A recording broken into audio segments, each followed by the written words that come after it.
Namaste and welcome to the second season of Future Fit Corporates.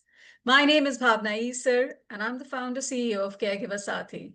In this season, we are going global and shifting the narrative. Caregiving is not a career obstacle or something that organizations must accommodate. It's a leadership accelerator. And through candid conversations with corporate leaders, consultants, and change makers, we explore how caregiving shapes resilience, empathy, and innovation. Let's discover what it truly takes to build workplaces that don't just include caregivers, but recognize that caregiving experience is an asset. Because the future of work is not just tech, female, or inclusive, it's compassionate, it's innovative, and therefore caregiver friendly. Welcome to Future Fit Corporates.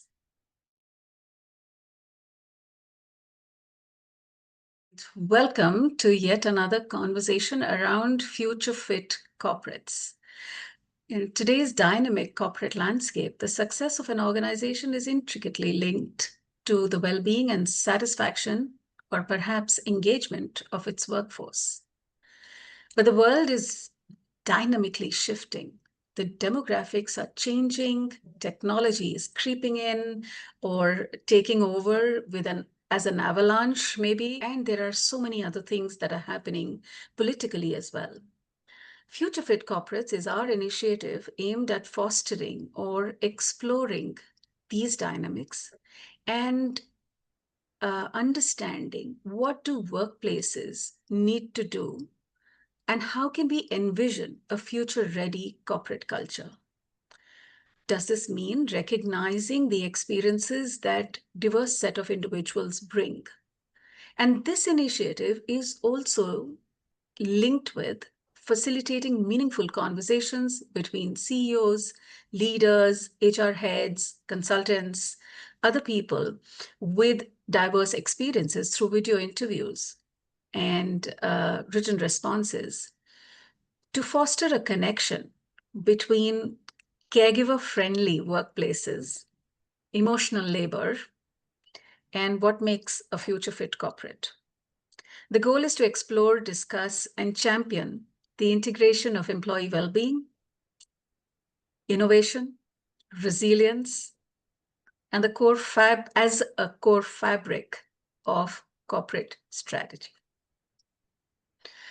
It is my absolute delight and pleasure to have this conversation with a dear friend, someone I deeply admire, and someone I know who has done significant work in the space and continues to be passionately involved.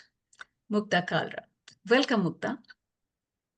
Thank you. Thank you. What an honor and privilege to be part of a platform that is engaging in such a meaningful dialogue. I can't even begin to imagine if this reaches corporates and if it reaches the C-suites, what change it can bring about in understanding what the need of the hour, need of the future is, and how we can lead with empathy and kindness. So for everyone, Mugdha Kalra, people who may not know, they might be very, very few, but she is an award-winning Indian media professional with 20 plus years in journalism and content strategy, and has spent 14 years anchoring primetime news at Aaj Tak, Zee News, NDTV India, IBN 7.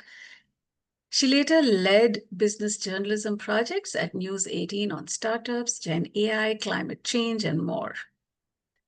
Side note, I am deeply envious of her career. If my life hadn't taken me to my career, this is something I would have aspired for. But we'll talk about that later. She co-founded Not That Different, a movement promoting neurodiversity and caregiver inclusion. So guess why she's the best person for this conversation? Her documentary work includes Netflix, The Regiment Diaries, and Dada Saheb Phalke nominated films. She is a leading defense writer, especially on Indian Army history. Another point of connect, my dad was in the Air Force, and I recently saw her film on NDA, very proudly stating, this is a person I know. Autism advocacy is central to her work, inspired by raising her neurodivergent son. She trains corporates on DEI, disability inclusion, and caregiver support. Mugdha also works on women's financial literacy through Wiki and various women-led platforms. You know, it's great to have a soul partner. Mugdha, how do you relate with caregivers, caregiving, and Caregiver Saathi, I think more importantly? Well, I've been a journalist for years, so a lot of people associate a mission, a vocation with it. But to be honest, it was merely a profession in my earlier years. But I found my real voice, I think, after I had my son. He is autistic and a lovely teenager, if there is anything like that. um, yes, so he is shades of neurotypicality and neurodiversity. And being a special needs mom and caregiver actually cracked open the way I look at the world around me and the workplaces specifically. Suddenly, for me, inclusion wasn't just theory, it was my daily reality.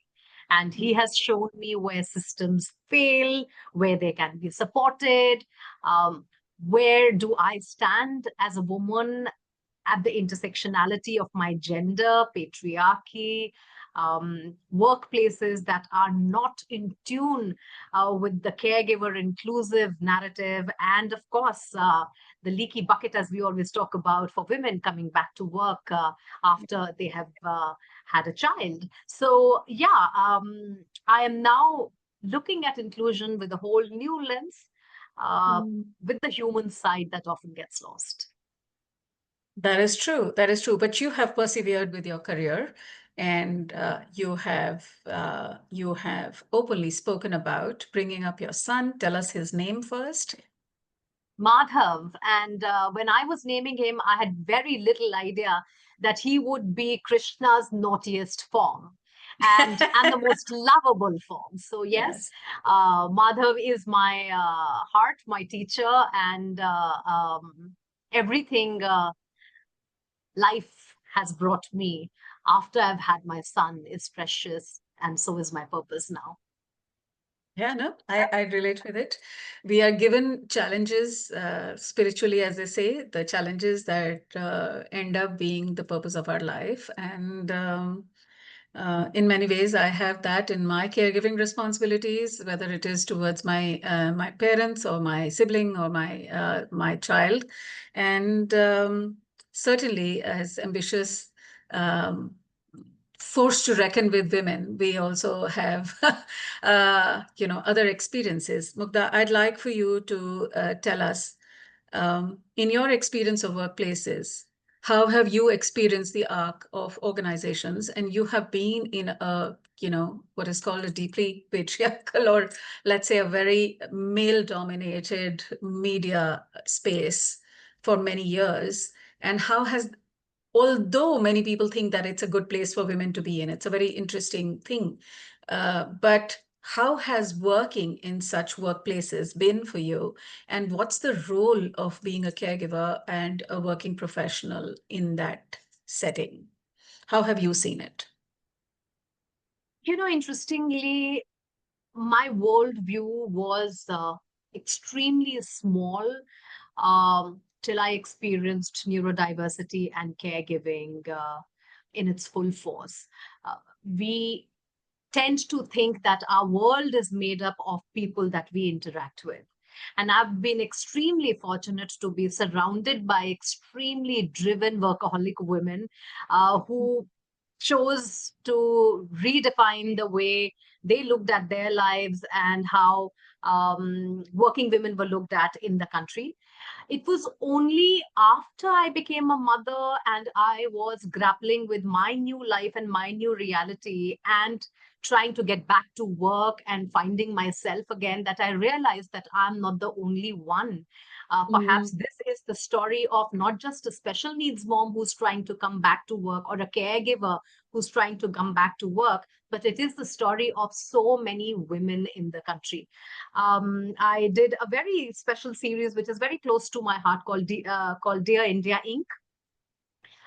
It was a story. It was a series of stories that were looking at the condition of women in corporates in India. And one of the things that I realized, to my amazement and amusement, was that in India, women are falling off the employment cycle. That women, after they have had their children, are not pursuing careers. That women who are in STEM are actually changing industry. 50 to 60% of them do not end up in the same industry. And that got me triggered, because I was wondering that, all right, if I'm, say, one off, I'm a different person because of my circumstances, what is going wrong for this bunch? Yeah. And that's when I started to look at what is happening in India. And I got introduced to some of the feminist work of women from America and from Europe. And I realized that this is not just an India-centric problem. It is a problem of the world, where women are falling off the work cycle, where they are finding it difficult to be at leadership positions, where the caregiver responsibilities are primarily on women, where we are looking at a landscape where more women are not likely to work in years to come than working. So completely blew my mind. And I think that's when I started to read about it and started to figure out what actually is going wrong. And I don't have the answers, but I'm trying to fight for solutions. And I'm so glad that we're in the tribe together. It's so lovely to be with, women like yourself. As we explore, tell me, what's the problem with, so one could argue that let men do the earning and providing, and women are great at caregiving. They've done it for years.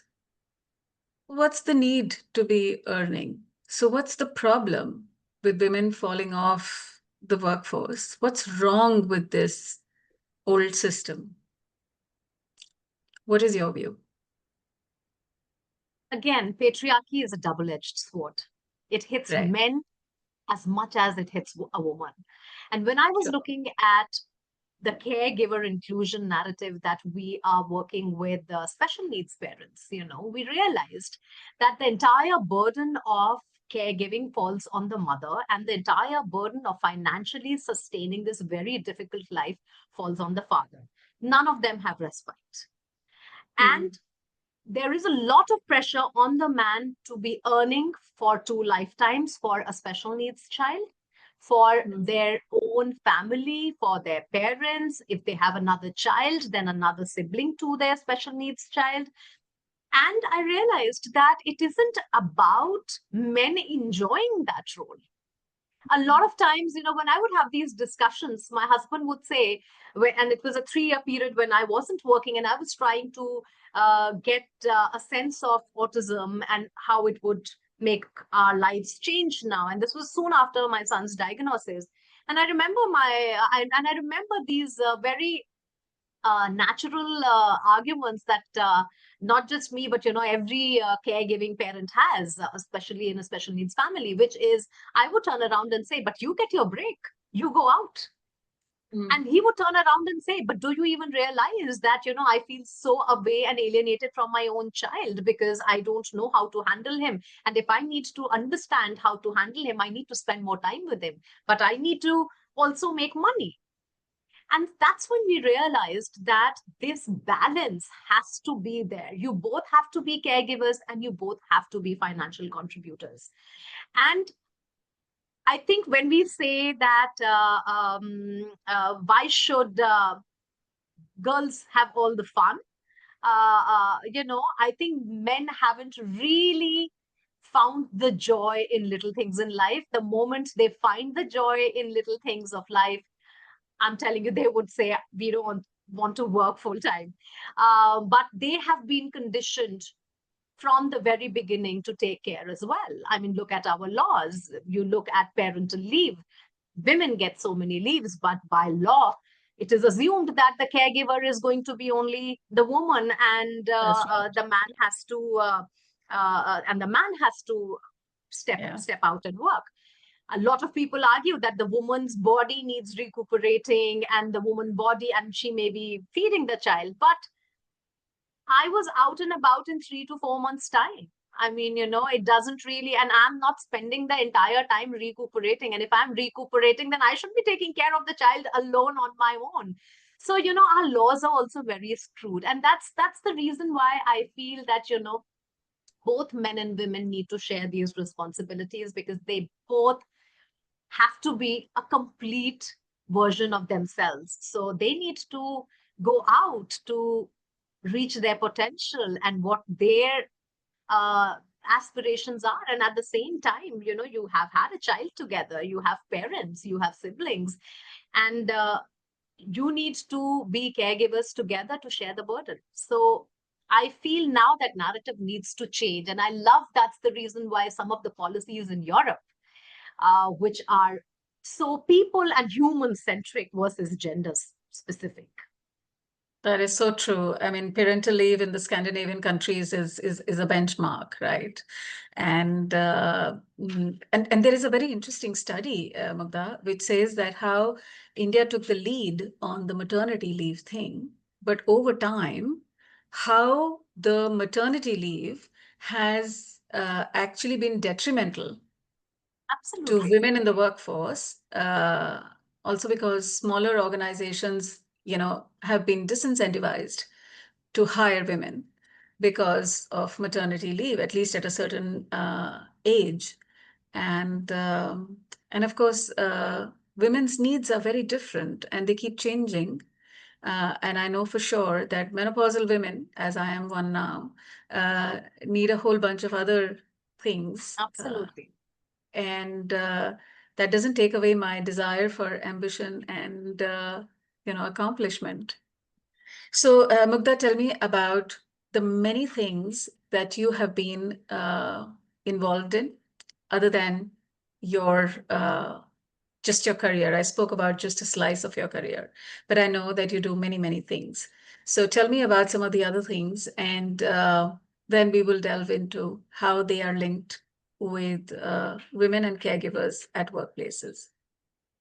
I think very soon in my life, I realized that there is nothing called work-life balance. You do work, you do life, and somewhere you find the balance with taking a break, both from work and life.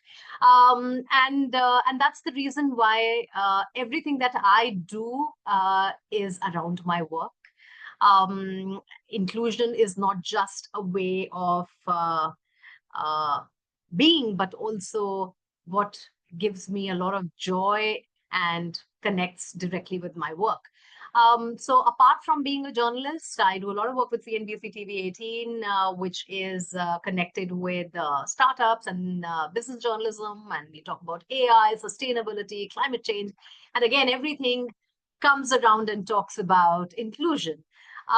With Not That Different, which is my passion and purpose movement. We are trying to work with caregivers, trying to tell them how to financially plan for their lives, how to bring up children with special needs in a country where there is almost zero support, um, and also perhaps awareness and inclusion at a larger level. So Not That Different does that. During my own journey, I found that in my hardest time, I was finding something grounding. And whether it was faith, whether it was religion, traditions, whether it was asking for answers, whether it was looking at healing modalities, and everything brought me back to Indian culture.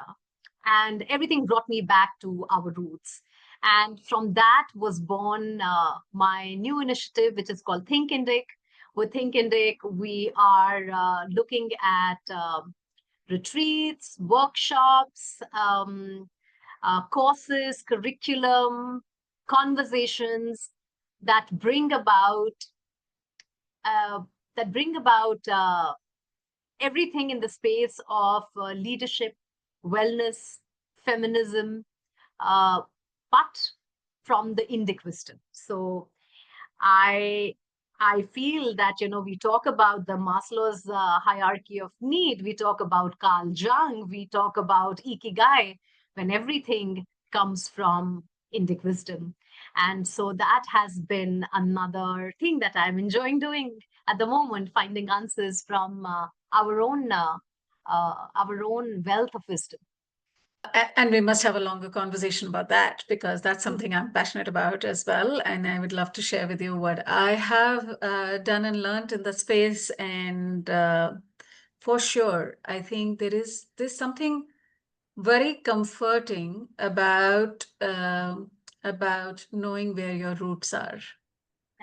There's something very like literally grounding about the roots. No pun intended. But I'd love to talk to you about the intersection of the avalanche of AI, workplaces, and the dynamics around climate. But really, what does this mean for workplaces? So, in another similar conversation, somebody said to me that, thinking about caregivers is really distant for organizations because leaders are preoccupied with figuring out AI and what it means for their businesses. And how can you make technology and people work meaningfully together? Okay, so we'll think about caregivers later. Let's first get this going. And I'd love for you to make a connection. How you cannot do one thing first and one thing later. So let me know how you want to take this. Well, one of the things that you have spoken about is future fit. Yeah. And what is the definition of future fit? Yeah. When I speak with a lot of CEOs on my shows, we talk about how they are so excited about AI, how they're so excited about all the adoption that is happening. But future fit isn't about tech or AI taking over. It's about what remains. Empathy, care, adaptability. And those are the things that machines will never be able to do. We are also looking at an Indian population which will need jobs, which will need engagement, which will need people to come to spaces where they are meeting more people and looking at world with a wider lens. The question now is, are our workplaces designed to absorb that inclusivity? Or will they keep shutting out women and caregivers and neurodivergent folks and disabled folks? So for me, being future fit is also about designing for the edges and not just the middle. So, we will have to find organizations that are leading also with heart. So what does it mean for organizations and leaders to lead from the heart? Say more about that. Employees today expect much more humanity. I think they want flexibility, they want psychological safety, they want purpose, they want a growth trajectory. More often than not, now we are coming across youngsters who want to align their own personal missions with a company's mission. And if in India, especially if you're talking about women want to know, can I have a career without choosing between ambition and caregiving? And men are also slowly beginning to ask, can I show up as caregivers too without shame? The expectation now is not just a paycheck. It's about dignity. It's about, do you see me? Do you recognize me? Are you invested in my growth as well? It has to be a two-way process. If I am investing in the company's well-being, then are you also seeing me? So I think Yes. those are some of the things that the employees are now going to ask. And this demography is very different. Average age of this country is around 28, 29. So we are looking at a population that is going to be extremely demanding at the workplace. And interestingly, going to be caregivers much longer, also for grandparents, also for parents, also for themselves. And they are questioning the need to be parents, but we do need them to also procreate and keep the fertility rates going, because we do need a replacement rate, right? So, no, thank you for I mean, of course, you're brilliant and articulate. You don't need me to tell you that. But I'd like, Mugdha, for you to also make the connection between our increasing, it's almost like a dichotomy, right? We are increasingly focused on climate, and yet we are messing around with the climate. And my hypothesis is that you can't just be thinking about climate. You have to have a multi-pronged approach, and there are many things that have to go simultaneously. So what do you see as a connection between, the various mega trends, the trend of climate, the trend of technology, and the trend of emotional labor? Given that you have done some studies in feminist economics, maybe you can help us understand that. Uh, when we talk about balancing innovation, inclusivity, business goals, I don't think they're separate. And the best innovations come from messy rooms. But I think our demography is such that we can't only concentrate on sustainability and make decisions that the West perhaps should be making because they have caused more damage. But it isn't about your damage is less than my damage. I think it's about Yeah, awareness as well. And I think now the definition and nomenclature needs to change. Every entrepreneur is a social entrepreneur and will need to think like that. And I think well our said. laws are doing a great job in that, whether it is the ESG reporting, whether it is the climate commitments. But having said that, I think our governments are also struggling because they need to make jobs happen in Mm. in a country where there are so many people asking for jobs, Mm. and they need to prioritize innovation as well, because we are aiming to be the largest infra hub, manufacturing hub, Yeah. back-end GSPs. We want all of them to come to India. So when we are doing that kind of, when we are having those kind of ambitions, then balancing it with sustainability becomes oxymoronish. But can we develop more satellite cities? Can we, at the heart of all of it, put climate as one of the important things that we want to concentrate upon?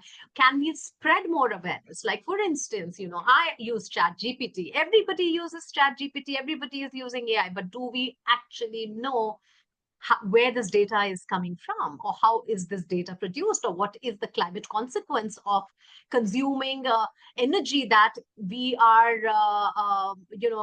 consuming while using all of these AI enabled tools? I think people don't Yeah. know that some of the things that we are looking at Chat GPT or other open sources are coming from sweat factories of countries where people are actually sitting That's right. nonstop and working on data collation.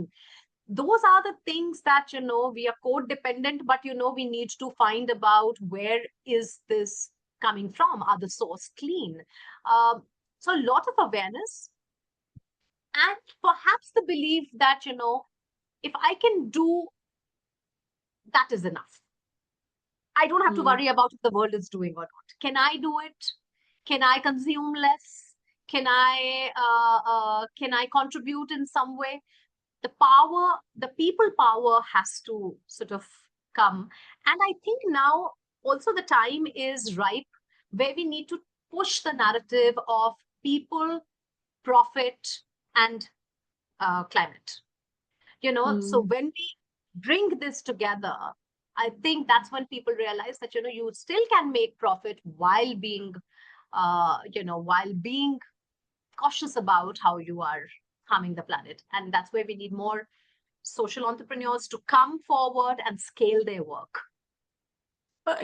Somehow Indra Nooyi's name came up as you were speaking. So, profit with purpose is something that she initiated. So, really, organizations need to really think about what is the role of profit with purpose and looking at people in along the way.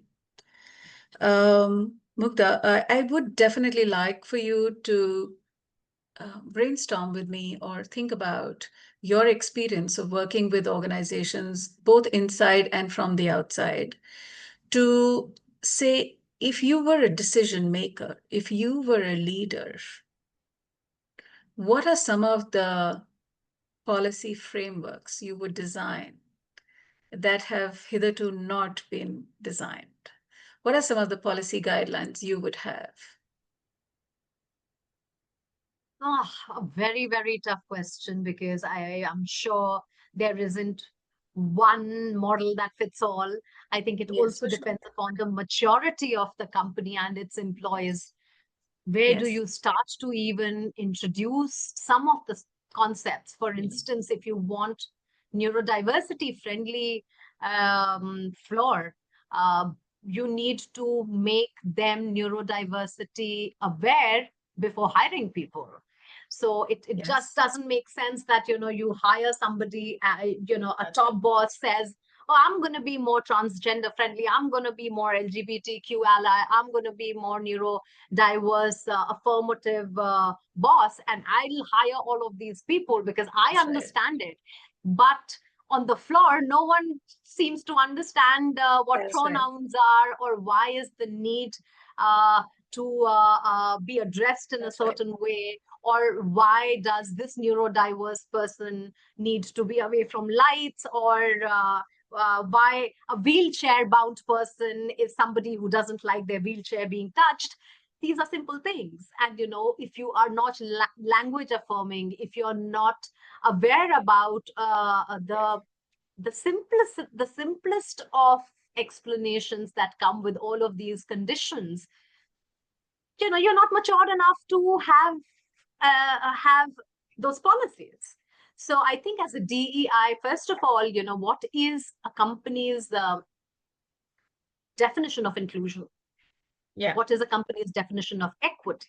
What is Yeah. their code of conduct? I mean, all of those things are so important, and they need to be questioned and brainstormed upon. And then you come to a conclusion that perhaps we just need people who are empathetic, who are kind, and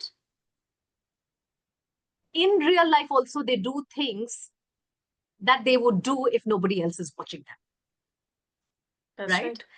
And I think your DEI policies start from there. But I do understand, the whole world is facing a DEI pullback. There is profit associated with it. There are budgets associated with it. So, we talk about, all right, can we pick up a few subjects, a few topics that we want to invest in? And I think whether it is women, whether it is caregivers, whether it is breaking silos, I think most important is, can we have kindness and can we have empathy at the heart of every DEI project that one takes up? And I think if we do just that, we'll be able to have a lot of people working inclusively in a company. So let me play the devil's advocate. Workplaces are hard-nosed business places.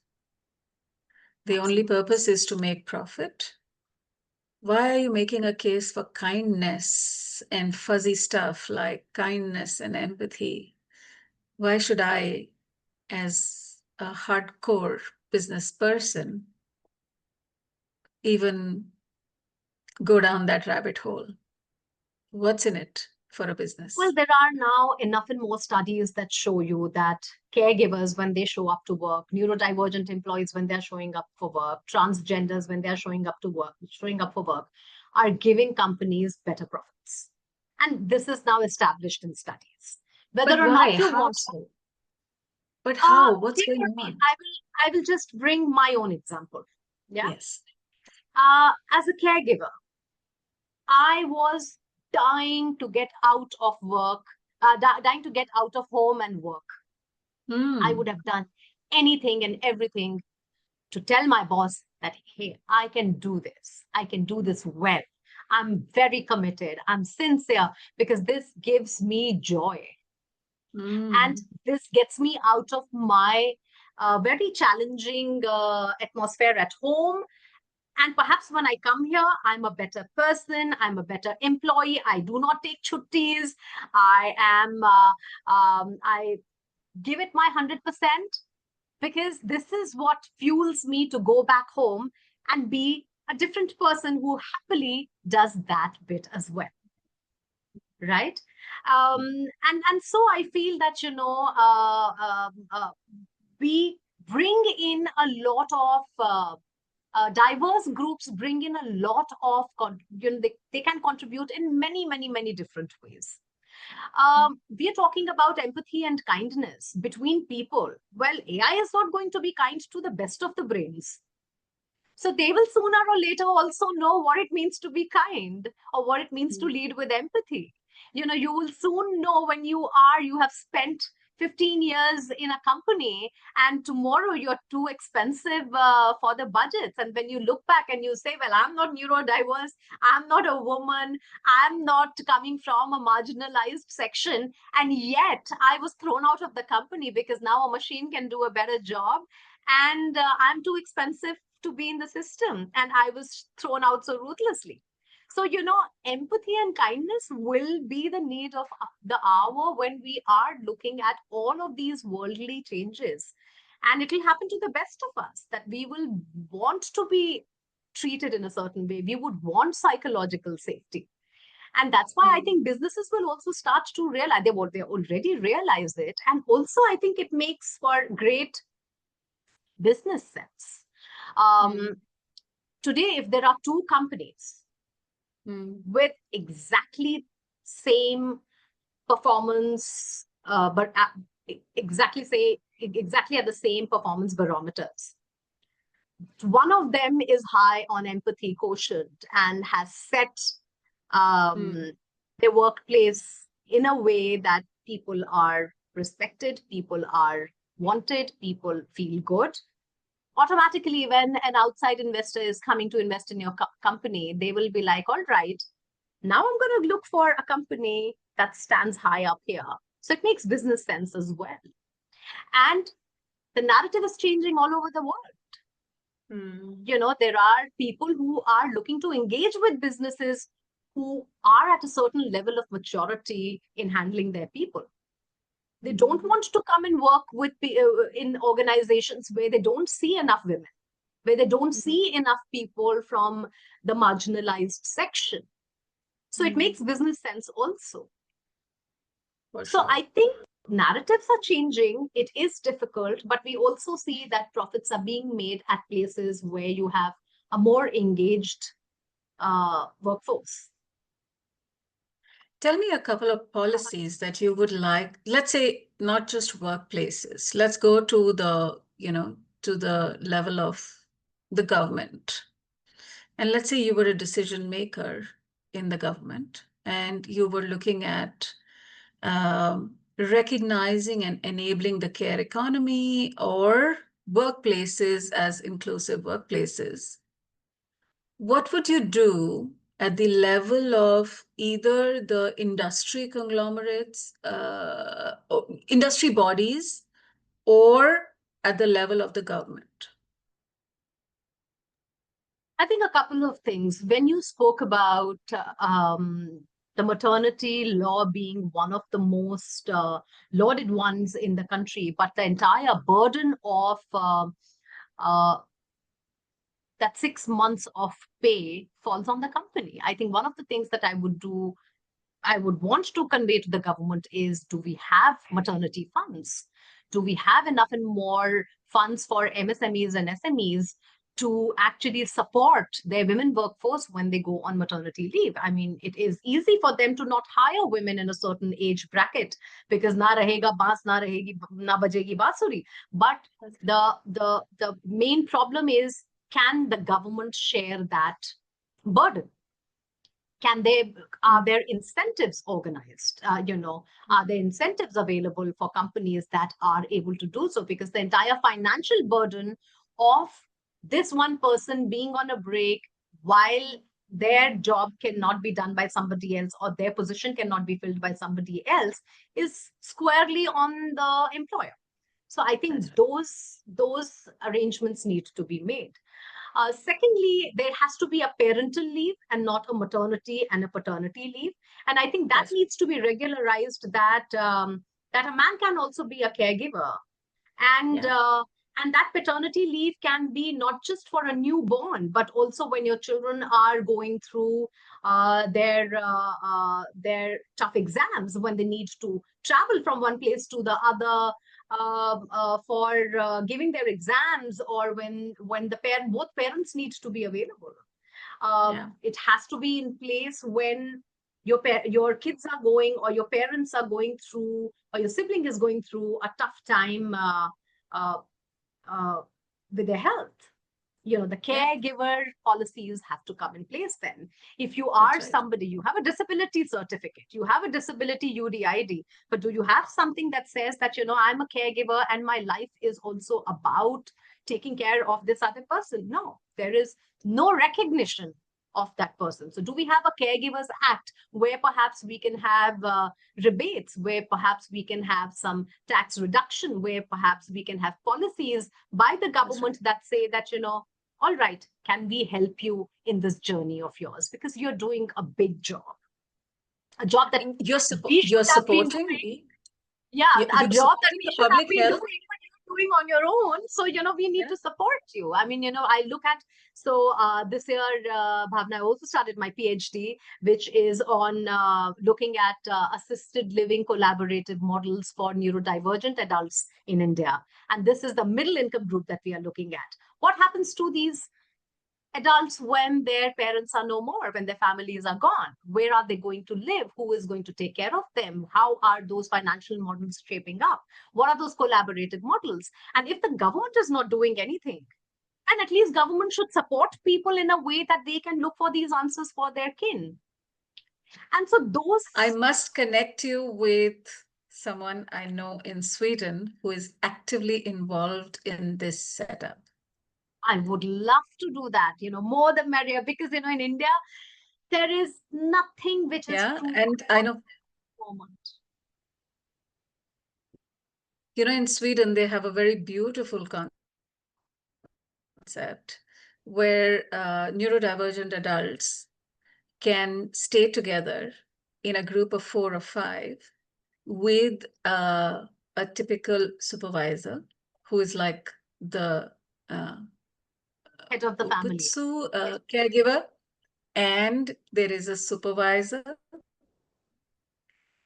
and they have a certain care protocol and routine, and it's a part, and they are independent, so they have dignity, and it is not a segregated space. It is community integrated. I think that's the biggest problem in our country at the moment, the ones that are coming up. The government is saying we will give you land on subsidy. But where are you giving us the land? You're giving us the land outside. And it's almost like you're going to make a wild, wild country, where everybody is going to say, "Arey, wahan to waise hi log rehte hain." Because there is no engagement.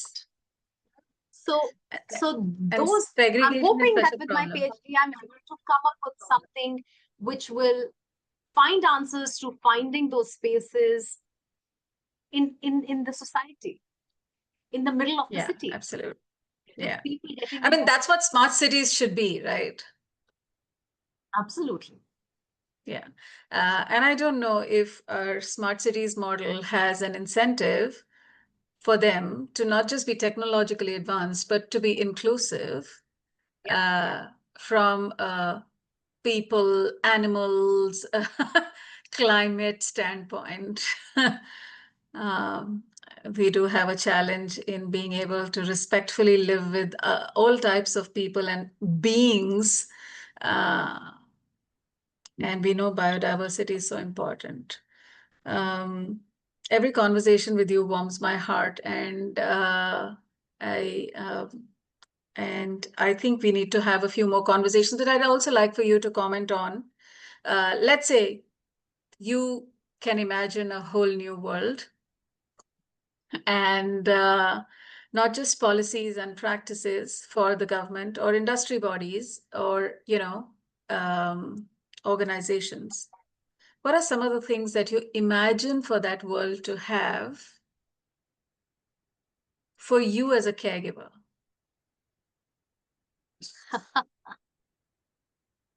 I don't want people to lead with benevolence bias. Okay.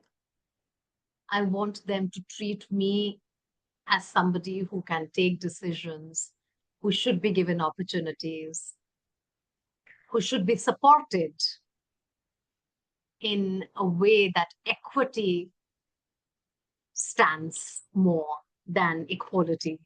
Um, I want to be able to be in a world where I don't have to explain myself. I don't have to Mm. tell people that my son is different because of his condition. They should be able Mm. to understand what is my son's condition, and they should be able to include him in everything.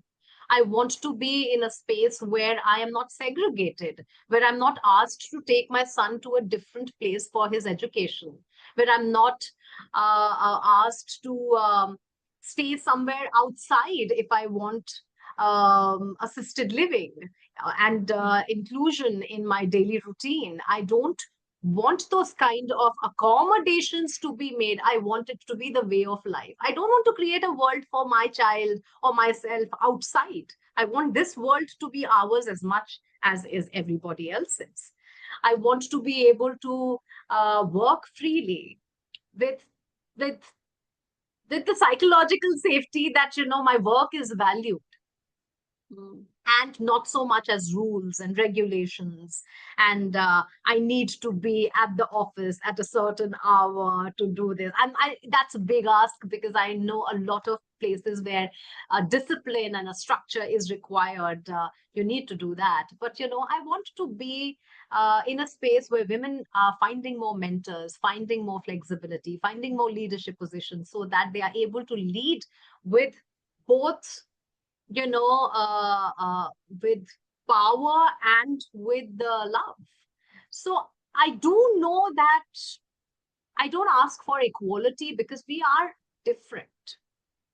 We are different from our other gender. We are different in the society. We have been at the end of patriarchy for the longest time. So we do need that support. And so I ask Yeah. for that support. I ask for help. I'm not shying away from asking for help.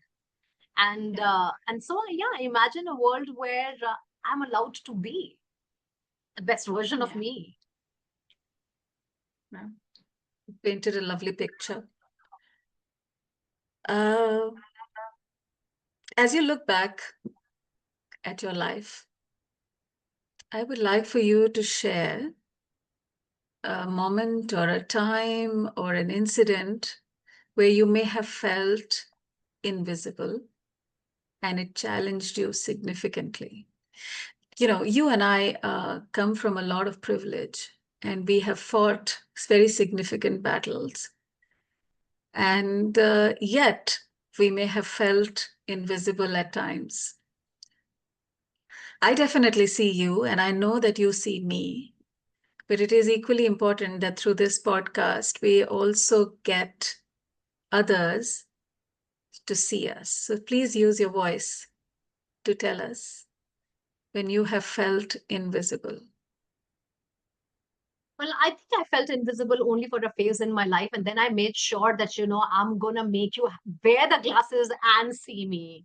I will own the room. I will fight to be seen. So, I think it all came to that. But yes, initially when I've had a very successful career at the right place at the right time, got lucky with the breaks and chances in television career, was enjoying a beautiful career when my son was diagnosed to be autistic, and I think it was also the time when the news industry was also changing, right? So we were going through a very not a very happy phase, and we're still in it, where there is very less press freedom, and I started to feel very cheated that this is the only thing I have learned to do all my life, and now it is not aligning with my purpose and my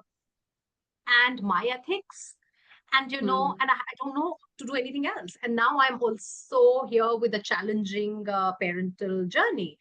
I think that was the time when, for 3 years, when I was away from the city where I was thriving, and we went to another city, and I was a therapy mom, taking my son from one place to the other. And while I was doing a very huge job, but my entire identity was defined by who I was professionally. And it was a difficult time in my life, because I was dependent on my husband for money, which Yeah. from the age of 19, I had stopped taking money from my parents. And so, suddenly at 35, I was finding myself without a career which was validating, which was instant gratification, because you're on television. And so it wasn't an ordinary career. And so I was without that. I was without an identity. I was only a mother to my child, which I agree was a huge job, but personally, individually for me, that wasn't cutting it. And every time somebody would ask me, "What do you do?" I felt invisible, because I had nothing to say that made me proud. I didn't want to tell the world that I'm raising a special needs child. You don't want to tell everybody about your challenges. And I didn't want to really look at it as a challenge. That's my reality. It was the reality of my life. We got to do it for the people we love. And I'm not going to do a rona dhona about it and say, "Oh, I'm not working because of this." That's right. Right? That's So, right. but I felt invisible. I felt, because I felt I did not have, I didn't have an identity.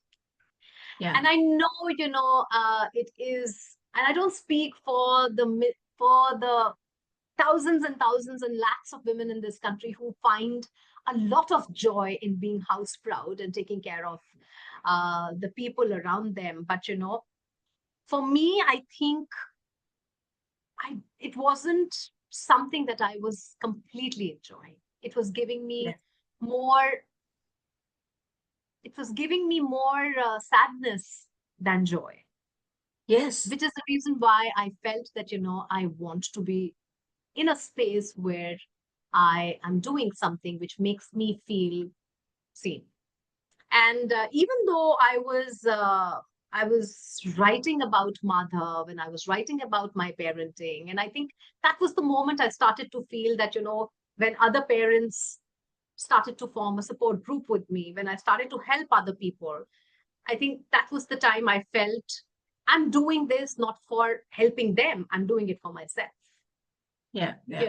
I'm doing it because this is giving me joy. I'm doing it because it's making me seen. Yeah. And I think that life of self-imposed isolation, and that happens to a lot of caregivers, because there's a caregiver burnout, they start to feel there is nothing more to life. People look at them as कि तुम्हें क्या बीमारी है, तुमको तो कुछ बीमारी नहीं है, तो तुमको, why are you depressed, or why are you feeling a sense of loss, or why are you grieving for your life, or a lost life? But it is so intertwined that that is the time. And I think every caregiver goes through that. The grief cycle is extremely real. you go through it and you feel that there is nobody that is part of this journey of yours. And that is very isolating. I know. Mm. I see you. I see you. And thank you for articulating that. Because most importantly, I think it is very important to also articulate it for ambitious women who do not fall in the stereotype of being satisfied with playing the biggest role of being the mother and the caregiver, but believe that there is more to us, and we would like to be seen in our full glory. Yep. Yeah. You and I can keep having a very long conversation. I know No. that. And there is much more to explore, but for now, we will try and bring this conversation to a close. What are your dreams and ambition for Caregiver Saathi? And how would you like to close today's conversation?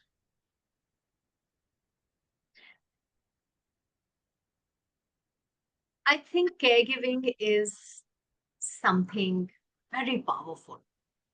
Mm. It automatically teaches you to love more. Mm. It automatically teaches you to desire more from life. So I feel as a caregiver, uh, I am leading a rich life if I fight for that life. I don't want people to lead with benevolence bias. Okay. I want them to treat me as somebody who can take decisions, who should be given opportunities, who should be supported in a way that equity stands more than equality. I want to be able to be in a world where I don't have to explain myself. I don't have to tell people that my son is different because of his condition. They should be able to understand what is my son's condition, and they should be able to include him in everything. I want to be in a space where I am not segregated, where I'm not asked to take my son to a different place for his education, where I'm not asked to stay somewhere outside if I want assisted living and inclusion in my daily routine. I don't want those kind of accommodations to be made. I want it to be the way of life. I don't want to create a world for my child or myself outside. I want this world to be ours as much as is everybody else's.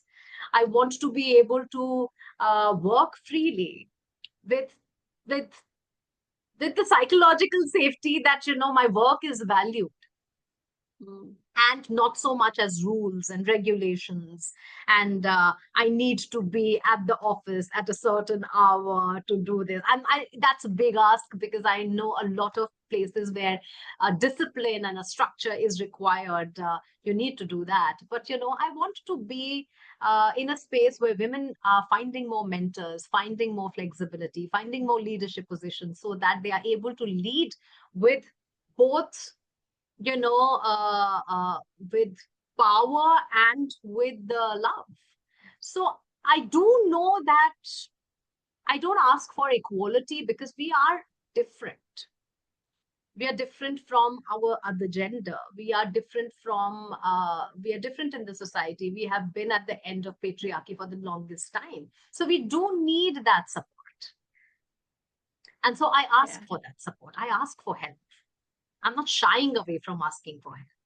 And so imagine a world where I'm allowed to be the best version of me. Yeah. You painted a lovely picture. As you look back at your life, I would like for you to share a moment or a time or an incident where you may have felt invisible and it challenged you significantly. You and I come from a lot of privilege, and we have fought very significant battles. And yet, we may have felt invisible at times. I definitely see you, and I know that you see me.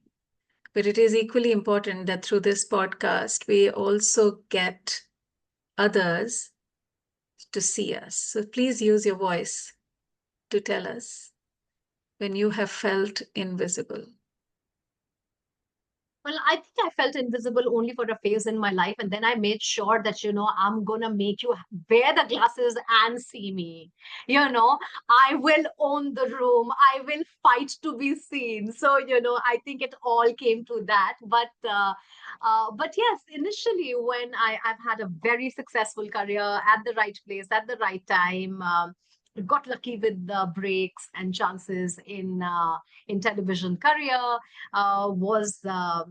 was enjoying a beautiful career when my son was diagnosed to be autistic, and I think it was also the time when the news industry was also changing, right? So we were going through a very not a very happy phase, and we're still in it, where there is very less press freedom, and I started to feel very cheated that this is the only thing I have learned to do all my life, and now it is not aligning with my purpose and my ethics, and and I don't know to do anything else, and now I'm also here with a challenging parental journey.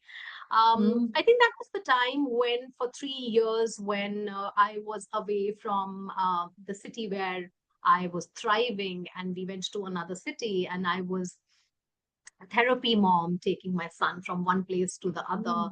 And while I was doing a very huge job, but my entire identity was defined by who I was professionally.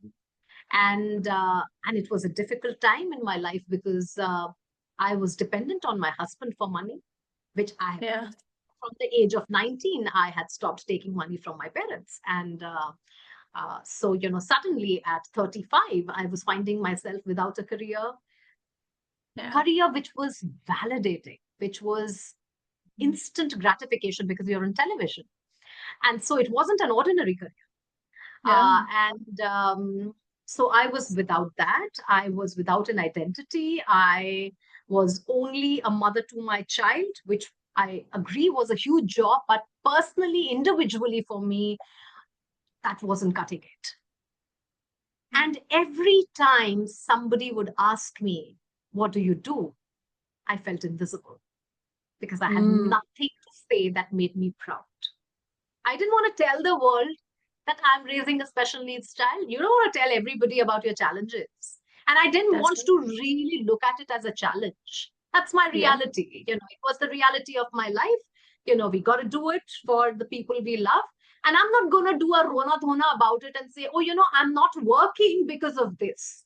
That's right. Right? But I felt invisible. I felt because I felt I didn't have an identity.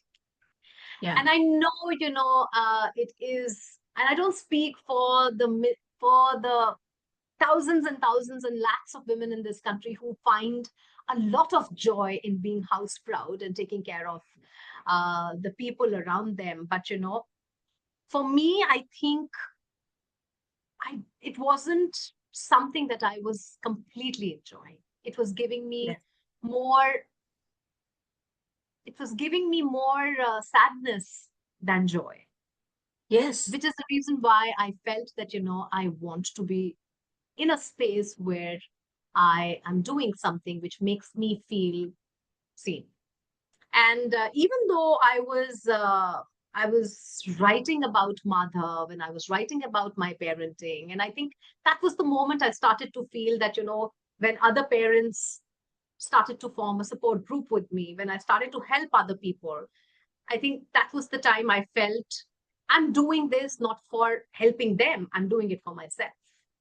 I'm doing it because this is giving me joy. I'm doing it because it's making me seen.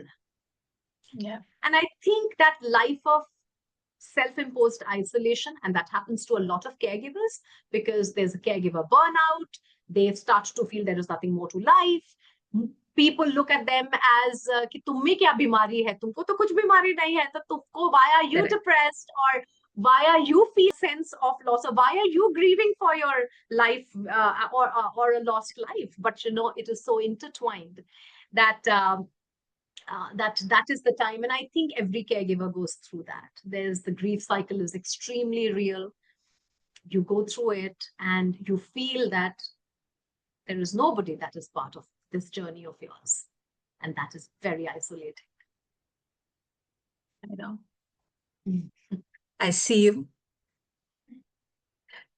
I see you, and thank you for articulating that. Because most importantly, I think it is very important to also articulate it for ambitious women who do not fall in the stereotype of being satisfied with playing the biggest role of being the mother and the caregiver, but believe that there is more to us, and we would like to be seen in our full glory. Yep. Yeah. You and I can keep having a very long conversation. I know that. And there is much more to explore, but for now, we will try and bring this conversation to a close. What are your dreams and ambition for Caregiver Saathi, and how would you like to close today's conversation?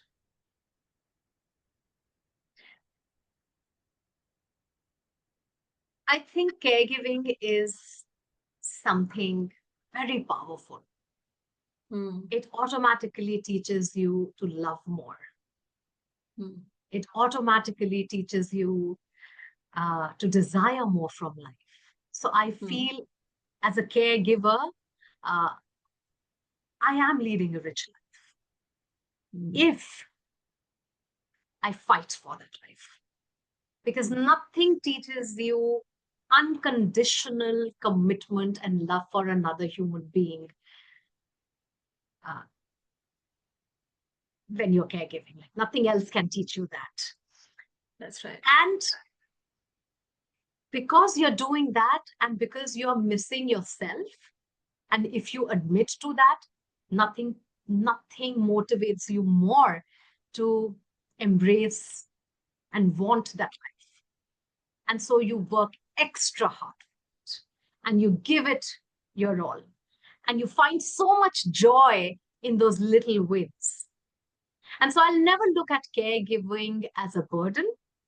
I will always look at it as I was the chosen one to live my life with love and ambition, because caregiving taught me both of those. It taught me to love unconditionally, and it taught me to dream unconditionally. So I will never grudge that journey. Having said that, I do want to be enabler for other caregivers to think like me. I know I come from a place of privilege, but I've had my struggles. And at the end of the day, wherever we are, whoever we are, we have it in us to make that little change that makes us happy. The degree of happiness can vary from people to people, and the degree of achievement can vary from people to people. But we all have it in us to make our lives a little better. And I just want to be enabler of that. And, you know, when I go out, when I meet women, I talk to them about it. And when I feel great when they look at me and they say, okay, in spite of your journey, you're trying to do this. You are excelling at it. You know, I'm a hot mess. But it is the calm in that chaos. Yeah. And I thrive in that organized chaos. But that's how life is going to be. And that's why I feel there's no work-life balance. There is, you work and you do life, and you do caregiving and you live your life. So I just want to be an enabler of that. I want enough and more platforms like Caregiver Saathi. I want enough and more partners like Bhavana. I want enough and more power of like-minded people to come together and be able to do that for the rest of the people, because I think I've found so much joy in I think my biggest achievement is even if I can make a difference in one person's life, and if that person has looked back and said, so when I wrote my book, I see you, I get you, you know the best comments that came to me is, I felt seen. And that is enough for me. Even if one person tells me, Mugdha, I felt seen, that is enough for me. That's right. And we spoke so little about, I said, I see you so many times to you in this conversation without realizing that that was the title of your book. But we should talk about your book later in our other conversation around caregiving in print and pictures. And that's a little for our audience to explore about you and the book that you've written. But that's for another time. And I have loved this conversation today. And I look forward to our partnership. Yes, absolutely. Inshallah to that. Yes, inshallah to that. Thank you for today. Thank you for watching this episode of Future Fit Corporates. If today's conversation resonated with you, don't let it end here. Join the Future Fit Corporates Club or the FFC Club. Explore our full dossier and discover powerful blogs from our past speakers. Let's move beyond inclusion as a buzzword. Let's make diverse experiences, especially experiences of caring for others, caregiving, a leadership strength. Together, we can truly build not just a caring world, but future fit workplaces. Until next time, take care and let's keep the conversation on.